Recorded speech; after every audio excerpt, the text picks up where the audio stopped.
नमस्ते। ओवरव्यू में आपका स्वागत है। आज 3 नहीं 2 प्रश्न। क्या बीजेपी अब मोदी शाह की पार्टनरशिप फॉर्म बन गई है? दूसरा, क्यों बेबस हो जाती है सरकार? मैं आगे बढ़ूं इससे पहले आपसे एक बार आग्रह, चैनल को सब्सक्राइब करें और अगर हो सके तो चैनल की मेंबरशिप लें। मेंबरशिप लेने से हर महीने आपको एक छोटी रकम हमें देनी होगी और अगर आप हर महीने का कमिटमेंट नहीं करना चाहते हैं तो वन टाइम हमारी एक बार भी आप आर्थिक मदद कर देंगे तो हमें चैनल चलाने में थोड़ी आसानी रहेगी। तो बात शुरू करते हैं। क्या बीजेपी अब मोदी शाह की पार्टनरशिप फर्म बन गई है? ये इसलिए कहा जा रहा है कि अभी कल बीजेपी ने अपनी पार्लियामेंट्री बोर्ड और सेंट्रल इलेक्शन कमेटी को पुनर्गठित किया।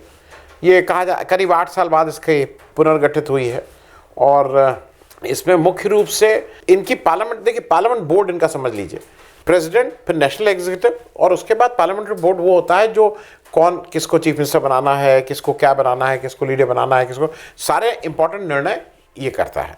अब इसमें पिछले 8 वर्षों में 3 लोगों की डेथ हो चुकी है। सुषमा स्वराज जी की डेथ हुई जो पहले पार्लियामेंट्री बोर्ड में थी, अरुण जेटली साहब की डेथ हो गई और तीसरे अनंत कुमार साहब। इसके अलावा वेंकैया नायडू साहब वाइस प्रेसिडेंट बन गए तो वो मतलब पार्टी से एक तरह से भाई नो पार्टी पोस्ट हो गई, तो वो पोस्ट खाली हुई 4 और थावर चंद गहलोत साहब गवर्नर बन गए तो ये 5 वैकेंसीज एक तरह से हो गई थी। अब कुल होते हैं 11 लोग। इस 5 के अलावा 2 लोग और थे जो इसमें थे। एक का नाम नितिन गडकरी साहब और एक शिवराज सिंह चौहान साहब। ये 7 लोगों में 5 लोगों के तो बाहर पहले ही हो गए थे। शिवराज सिंह चौहान साहब और नितिन गडकरी साहब को जब कल नया वो फेरबदल हुआ तो उसमें ड्रॉप कर दिया गया। अब पुराने लोगों में जेपी नड्डा साहब ऑलरेडी अध्यक्ष हो रहे हैं, मोदी साहब हैं, अमित शाह साहब हैं और राजनाथ सिंह साहब हैं। कन्वेंशन ये रहता है नॉर्मली जो पास प्रेसिडेंट होते हैं उनको इसमें रखा जाता है कन्वेंशनली। वो एक बार मोदी जी जब आए थे और उनकी जब चलने लगी थी तब उन्होंने मार्गदर्शक मंडल करके पुराने लोगों को इसमें से निकाल दिया था, लेकिन अदरवाइज कन्वेंशनली रखा जाता है। अभी नितिन गडकरी साहब 64-65 वर्ष के हैं तो वो मार्गदर्शक मंडल वाले भी नहीं है, लेकिन उनको इसमें से ड्रॉप कर दिया गया है। जो नए चेहरे आए हैं उसमें येदियुरप्पा साहब कर्नाटका के कुछ 78-79 ईयर्स, सर्बानंद सोनोवाल साहब असम के, इकबाल सिंह लालपुरा साहब पंजाब से, के लक्ष्मण तेलंगाना, सत्यनारायण जाटिया मध्य प्रदेश, जो एक तरह से मध्य प्रदेश मतलब वो रिप्लेस कर रहे हैं शिवराज सिंह चौहान को, सुधा यादव जी हरियाणा से और BL संतोष जी तो सेक्रेटरी हैं। अब इसमें जो इम्पोर्टेंट खबर ये है कि ये क्या बहुत सेंट्रलाइजेशन ऑफ पावर आपको नहीं लग रहा है कि ये केवल उनको रखा जा रहा है या उन लोग हैं जो मोदी जी और शाह साहब के साथ बिल्कुल हाँ में हाँ मिलाने वाले लोग हैं? क्योंकि गडकरी साहब एक तो पास में प्रेसिडेंट रहे थे, उनका जो मंत्रालय है ऐसा माना जाता है कि it is the most efficient मंत्रालय ऑफ यूनियन गवर्नमेंट।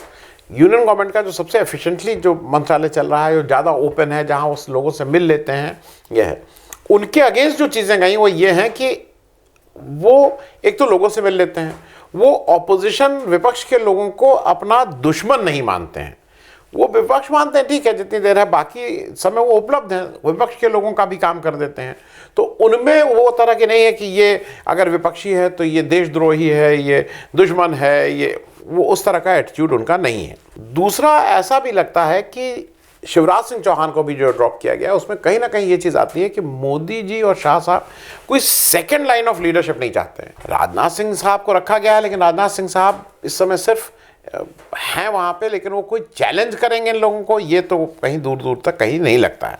इसमें से केवल नितिन गडकरी साहब क्योंकि अपने एक व्यू रखते थे, अभी उन्होंने हाल के दिनों में भी कहा था कि भाई राजनीति जिस तरह की हो गई केवल पावर के लिए हो गई है, और वो उन्होंने महाराष्ट्र के बाद कहा था, तो वो बिल्कुल डायरेक्टली समझ में आ रहा था किसके लिए कह रहे हैं, तो शायद उसकी भी सजा कह लीजिए या जो भी कह लीजिए या खतरा कह लीजिए। दूसरा, शिवराज सिंह चौहान से भी यही बात थी, क्योंकि इकबाल सिंह लालपुरा साहब जो हैं उनके लिए अच्छा अब ये तो इंटरनल मैटर है ना, ये कोई आप टिकट देके आम आदमी को तो रिप्रेजेंट नहीं कर रहे, प्रचारित किया जा रहा पहला सिख। अरे भाई पहला सिख तो आप इतने साल से किसी और सिख को आप क्यों नहीं लाए थे?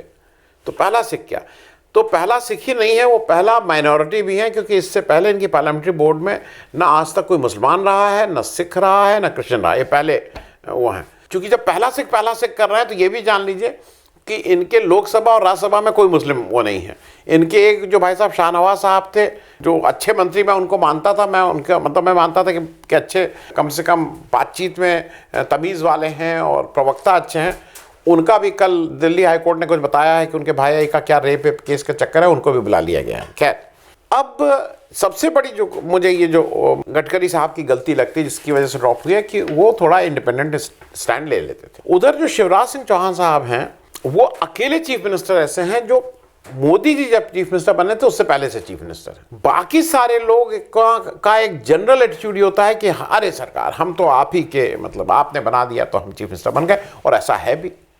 मतलब मोदी जी और शाह साहब जिसको चाहते हैं उसको चीफ, तो he is the only one जो अच्छा, शिवराज सिंह चौहान अकेले हैं जिनका अपना वोट बेस भी है, उनका एक अपना वोट बैंक भी है। तो ऐसा नहीं है कि वो बिल्कुल ही इनके ऊपर डिपेंडेंट है, तो शायद वो भी एक उनके अगेंस्ट काम किया है। इसके अलावा ये तो पार्लियामेंट्री बोर्ड होता है, एक सेंट्रल इलेक्शन कमेटी होती है। सेंट्रल इलेक्शन कमेटी में 11 मेंबर ऑफ पार्लियामेंट्री बोर्ड होते हैं और प्लस 8 लोग और होते हैं। अभी उन्होंने 4 लोगों को और किया है इस पार्लियामेंट्री बोर्ड के अलावा। जो 4 लोग नए आए हैं इसमें मेंबर, उसमें देवेंद्र फडणवीस साहब महाराष्ट्र, भूपेंद्र यादव साहब राजस्थान, वनाथी श्रीनिवासन साहब तमिलनाडु और ओम प्रकाश माथुर साहब राजस्थान। 4 पद अभी भी, 4 वैकेंसीज अभी भी हैं एक तरह से। तो यहाँ पे एक चीज़ समझ में नहीं आई कि इन्होंने योगी जी को क्यों नहीं लिया, क्योंकि अगर देवेंद्र फडणवीस साहब लिए जा रहे हैं तो he is the only deputy chief, कोई चीफ मिनिस्टर एक तो इन्होंने नहीं रखा है इसमें। योगी जी को क्यों नहीं रखा? क्योंकि योगी जी कहें जो भी सबसे क्लीन इमेज है, जो बीजेपी के जितने चीफ मिनिस्टर या जितने लीडर हैं, सबसे क्लीन इमेज उनकी है। कोई आक्षेप नहीं है हेरा फेरी का, पैसे का, लेन देन का। उनके ऊपर दूसरे बुलडोजर बाबा ये सब आक्षेप हैं कि बुलडोजर चलाते हैं या, लेकिन उनके ऊपर पैसे का कोई आरोप नहीं, भाई भतीजावाद का आरोप नहीं है, परिवारवाद का आरोप नहीं है। तो अब उनका क्या, ईमानदारी उनसे बड़ा, मतलब जैसे बाकी लोगों के पीछे है कि भाई ये तो चुनाव की वजह से, उनके ऊपर जीरो, वो टफ एडमिनिस्ट्रेटर माने जाते हैं। और सबसे बड़ी बात यह है, जो बीजेपी जो पॉलिटिक्स करती है उसके एक तरह से पोस्टर बॉय माने जाते हैं और इलेक्शन जिताने की क्षमता रखते हैं मोदी जी के बाद। अब एक चीज़ ऐसा समझ में आता है कि शायद योगी जी को इसलिए नहीं रखा गया कि वो उनका कद नहीं बढ़ने देना चाहते, क्योंकि वहाँ एक शाह साहब है ना, शाह साहब को हरदम लगता है कि अगर कोई मेरे रास्ते में रुकावट है प्राइम मिनिस्टर की कुर्सी और मेरे बीच में, तो वो योगी जी हैं। ये अब साफ हो गया है, क्योंकि इसको देखने से बिल्कुल क्लियर हो गया है कि अब जो बीजेपी है वो मोदी साहब और शाह साहब की प्राइवेट पार्टनरशिप कंपनी की तरह हो गई है। उसमें कोई बाहर के लोगों का कोई जगह स्थान नहीं है। दूसरी अब मैं बात आज कर रहा हूं कि क्यों बेबस हो जाती है सरकार। ये मैं रोहिंग्या का जो अभी इंसिडेंट हुआ, जो आपने भी पढ़ा, मैं उसके रेफरेंस पे कह रहा हूँ। रोहिंग्या में सरकार के कैबिनेट मंत्री का ट्वीट आता है कि उनको हम घर देंगे, उनको रिहेबिलिटेट करेंगे, उसके बाद सरकार यू टर्न लेती है। पहले एक तो चीज़ ये समझ लीजिए, रोहिंग्या, एक बात ब्रीफली मैं बता दूं, रोहिंग्या जो हैं ये मुस्लिम हैं, म्यांमार, बर्मा जिसको बोलते हैं, म्यांमार में मूल रूप के मूल निवासी हैं। वहाँ 2017 से पहले ऐसा माना जाता है कि इनकी आबादी करीब 14 लाख थी। 2017 में जब वहाँ कत्लेआम इनको वो सब शुरू हुआ तो ये लोग वहाँ से भागे और करीब 7 लाख लोग बांग्लादेश में उन्होंने शरण ली थी। वहाँ से बांग्लादेश से भी कुछ लोग निकल के फिर हिंदुस्तान में, भारत में आए और वो करीब एस्टिमेटेड 40,000 लोग। पूरे भारत में प्रमुख रूप से ये जैसे दिल्ली में हैं, जम्मू में हैं, हैदराबाद में हैं, इस तरह से ये हैं। और एक बार बार ये होता है कि इनको वापस किया जाएगा। दिल्ली में ये मुख्य रूप से कालंदी कुंज और मदनपुर खादर का जो इलाका है, जो अपोलो के पीछे वाला है, मथुरा रोड पे, वहाँ पे ये रह रहे हैं। 2 बार इस पूर्व में इस कैंप में 2018 और 2021 में आग भी लग चुकी है। वो टेंट दिल्ली गवर्नमेंट ने दिया है, ये वहीं रहते हैं। दिल्ली सरकार का उनको रीलोकेट कराना चाहती थी। इसमें वो कोई नहीं है, ये टेलीग्राफ की आज की रिपोर्ट है, बड़ी स्टोरी है, आप खुद भी देख सकते हैं। उसको लेकर जुलाई के आखिरी सप्ताह में एक मीटिंग भी हुई थी। मीटिंग दिल्ली गवर्नमेंट के चीफ सेक्रेटरी साहब ने चेयर की थी, जिसमें यूनियन होम मिनिस्ट्री के रिप्रेजेंटेटिव थे, दिल्ली गवर्नमेंट के रिप्रेजेंटेटिव थे, दिल्ली पुलिस ने भाग लिया था।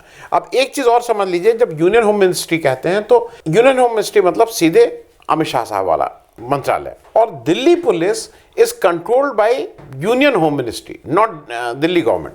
तो वो भी एक तरह से अमित शाह साहब वाले विभाग से सीधे सीधे उसका लेन देन था। उस मीटिंग में ये तय हुआ कि जो दिल्ली पुलिस है वो EWS फ्लैट में इन लोगों को शिफ्ट किया जाएगा। उस EWS फ्लैट की जो सुरक्षा है वो दिल्ली पुलिस करेगी। उसमें ये भी सबका रोल डिसाइड हुआ कि दिल्ली गवर्नमेंट जो है वो वहाँ पे पंखे लगाएगी, 3 बार खाना देगी, टीवी देगी, एक रिक्रिएशन के लिए लैंडलाइन फ़ोन का बंदोबस्त किया जाएगा। इस तरह की बातें उस जगह तय हुआ था। ये बकरवाला के EWS फ्लैट्स हैं। अब क्या होता है कि कल 7:32 7:32 AM पे जो हमारे हरदीप पुरी साहब हैं, यूनियन हाउसिंग मिनिस्टर, उन्होंने एक ट्वीट किया। और वो ट्वीट जब उन्होंने किया तो कोई गलती से नहीं, उन्होंने उसमें टैग किया PMO को, उन्होंने टैग किया अमित शाह साहब को, उन्होंने टैग किया दिल्ली पुलिस को, और उन्होंने उस पर बताया कि ये रोहिंग्या का जो रेफ्यूजी कैंप है उसको बकरवाला के EWS फ्लैट में शिफ्ट किया जाएगा और करीब 1100 रोहिंग्या इसमें वहाँ शिफ्ट होंगे। उन्होंने ये भी ट्वीट किया कि ये निर्णय उन सबको चुप करेगा। इन्होंने एक तरह से ऑपोजिशन के ऊपर टॉन्ट किया। उन्होंने कहा ये निर्णय उन सबको चुप कर देगा जो इंडिया की रिफ्यूजी पॉलिसी को CA से लिंक कराते हैं। उन्होंने एक थोड़ा तंज कसा ऑपोजिशन के ऊपर। अब जैसे ही ये ट्वीट आया, आफत टूट पड़ी, लगा कि पहाड़ गिर गया है। 1:10 पर, मतलब मैं उन ट्रोल की बात नहीं कर रहा हूं जो ट्रोल कर रहे थे व्हाट्सएप में और फेसबुक में। देखिए वो उनका काम है, वो उनकी रोजी रोटी, इसलिए उस पर ना कहा जाए। लेकिन जो ऑफिशियल चैनल से जो ट्वीट पे इनको हुआ, 1:10 पर VHP ने कहा कि ये रोहिंग्या जो हैं ये घुसपैठिए हैं, दे आर नॉट रिफ्यूजीज, और इनको भारत से निकालना है। 1:45 पे परम श्रद्धेय विद्वान, सबसे विद्वान मूर्धन्य जो कपिल मिश्रा साहब हैं, जो इतने अच्छे स्टेटमेंट पास में दिए हैं, वो आ गए। उन्होंने बताया कि रोहिंग्या को रिहेबिलिटेट करने की कोई योजना नहीं, और उन्होंने कहा जल्दी ही ऑफिशियल सूचना आ जाएगी। ये उन्होंने 1:45 पे कर दिया और वो ऑफिशियल सूचना आ गई। 2:05 पर यूनियन होम मिनिस्ट्री का क्लैरिफिकेशन आ गया 2 पार्ट में। एक पार्ट ये था, उसमें कहा गया कि मिनिस्ट्री ऑफ होम अफेयर्स ने इस तरह का कोई आदेश नहीं दिया है कि रोहिंग्या के जो इलीगल माइग्रेंट्स हैं उनको बकरवाला के EWS फ्लैट में शिफ्ट करना है। उन्होंने क्लियर किया इस तरह का कोई डायरेक्शन। अपनी ही सरकार, उनकी सरकार का एक मंत्री वो कर रहा है, ट्वीट कर रहा है, PMO को ट्वीट कर रहा है, अमित शाह को, उसके, और कह रहे हैं कुछ लोग, उनको नहीं जवाब दिया। उन्होंने कहा मीडिया में इस तरह की खबरें आ रही हैं। अरे भाई, मीडिया में नहीं, आपका मंत्री कह रहा है। दूसरा, उन्होंने कहा कि दिल्ली जो गवर्नमेंट है वो इन रोहिंग्या लोगों को नई लोकेशन पर शिफ्ट करना चाहती थी, जिसमें मिनिस्ट्री ऑफ होम अफेयर्स ने दिल्ली गवर्नमेंट को कहा है कि इसको अभी प्रेजेंट लोकेशन में ही रहने दिया जाए। और तीसरा, उन्होंने कहा कि इन इलीगल जो इमिग्रेंट्स हैं, जो ये रोहिंग्या हैं, इनको डिटेंशन कैंप में ही रखना होता है।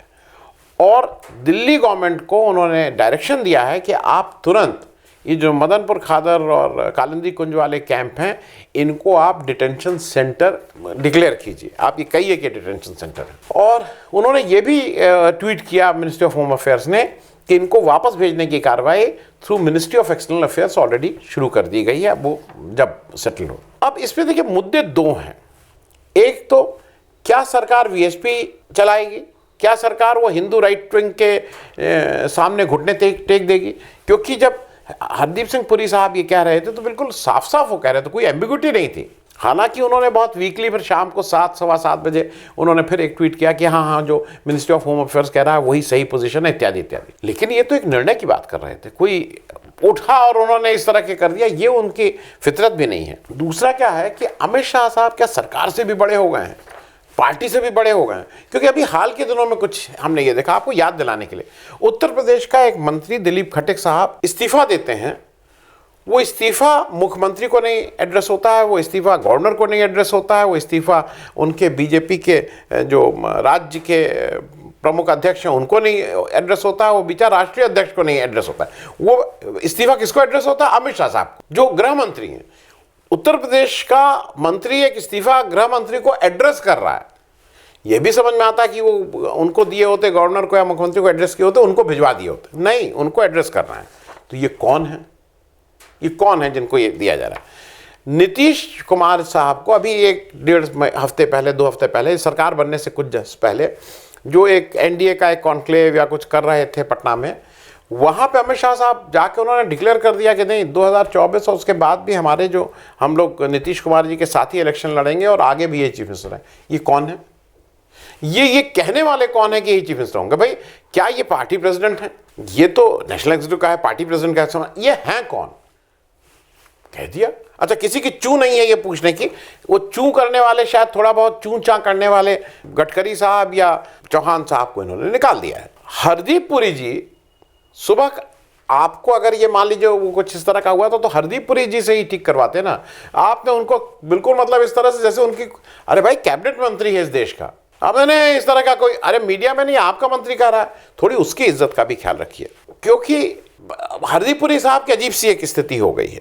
मैं सिर्फ कहना ये चाह रहा हूं कि ये जो आप बकल डाउन हो जा रहे हैं, जो आप राइट विंग जो हिंदू फोर्सेस है उनके सामने आप बिल्कुल घुटने टेक दे रहे हैं, ये सरकार के लिए ठीक नहीं है।